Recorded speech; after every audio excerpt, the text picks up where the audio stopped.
ಲೋಕಾಯುಕ್ತ ದಾಳಿ.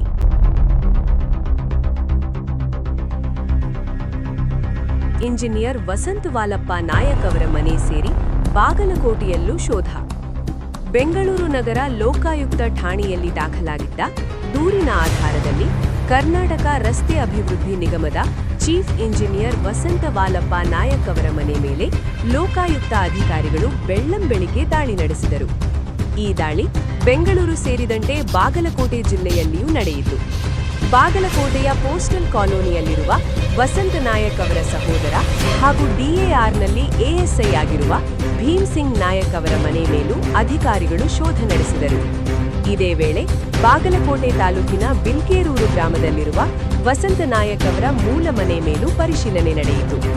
ಬಾಗಲಕೋಟೆ ಲೋಕಾಯುಕ್ತ ಎಸ್ಪಿ ಮಾಣಿಂಗ್ ನಂದಗಾವಿಯವರ ಮಾರ್ಗದರ್ಶನದಲ್ಲಿ ಡಿವೈಎಸ್ಪಿ ಸುರೇಶ್ ರೆಡ್ಡಿ ನೇತೃತ್ವದಲ್ಲಿ ಈ ದಾಳಿ ನಡೆದಿದ್ದು, ಹೆಚ್ಚಿನ ತನಿಖೆ ಮುಂದುವರೆದಿದೆ.